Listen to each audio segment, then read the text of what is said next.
안녕하십니까. 비뇨의학 TV 이용입니다.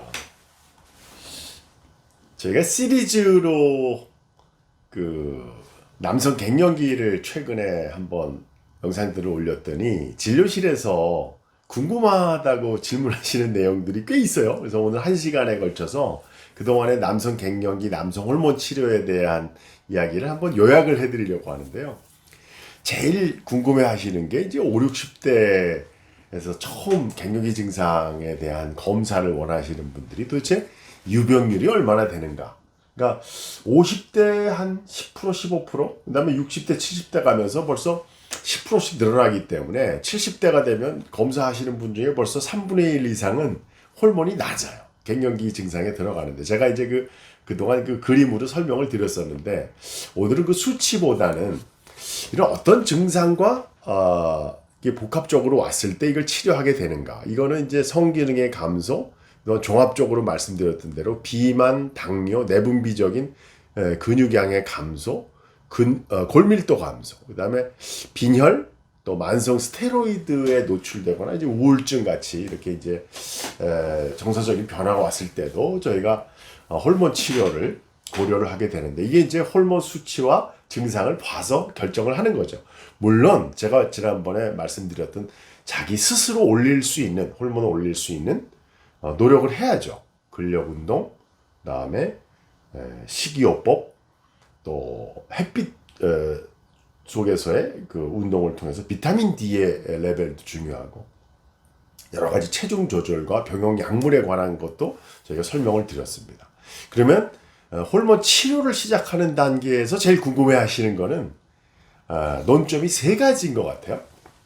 하나는 심혈관계에 대한 부작용. 그게 이제 여성 호르몬 치료에서 이제 이슈가 되니까 제일 궁금해 하시고, 그리고 이제 남자들은 전립선암, 전립선 비대증, 배뇨 증상과 관련된 이슈, 그리고 이제 마지막으로 임신 가능성 여부. 제가 이제 청년들에서의 호르몬 치료의 위험성에서 말씀을 드렸듯이 그런 게 이슈 되는 것들이 제일 질문이 많으신데요.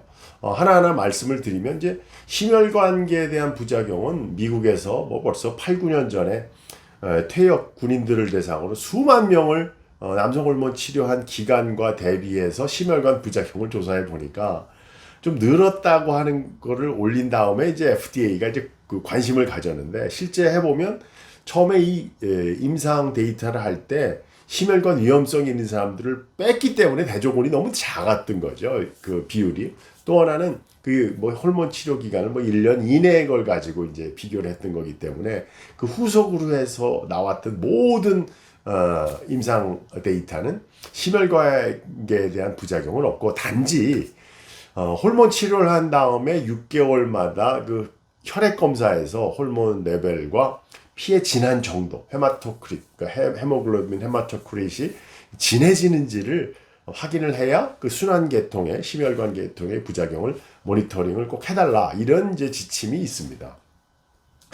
두 번째는 이제 그 심혈관계에 대한 증상이 오히려 호르몬이, 저도 이제 그 심혈관 전문 병원과 이제 그 논문 데이터를 한번 공유해 본 적이 있는데 남성 호르몬이 낮은 그룹이 오히려 심혈관 부작용이 더 높다는 결론까지 나와 있거든요. 그러니까 뭐 심혈관계 부작용은 여성 호르몬과는 다르게 큰 걱정을 안 하셔도 되겠습니다.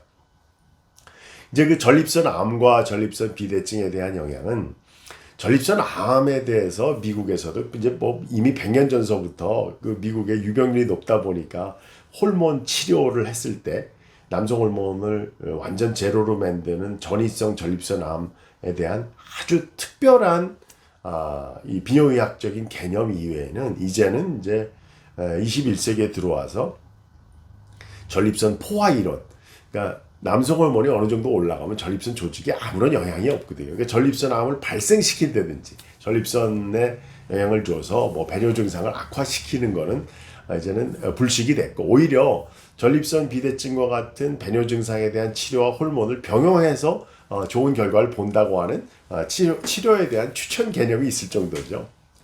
마지막으로 이제 청장년층에서 이제 가임 여성과 결혼했을 때 임신 문제점 이런 것들이 이제 제기가 되고 있는데 요즘에 재혼 문제 때문에 아마 이슈가 많이 됐던 것 같은데요. 제 생각에는 뭐 잠시 노출이 됐다 하더라도 뭐 끊으면 1년 이내 90% 회복되고 그리고 특별히 비뇨기과 의사들이 가임 여부를 신경 써야 될지를 확인하고서 이제 치료를 시작하니까 모든 치료 시작의 기준은 의사와 상담을 하시면 되는 거죠.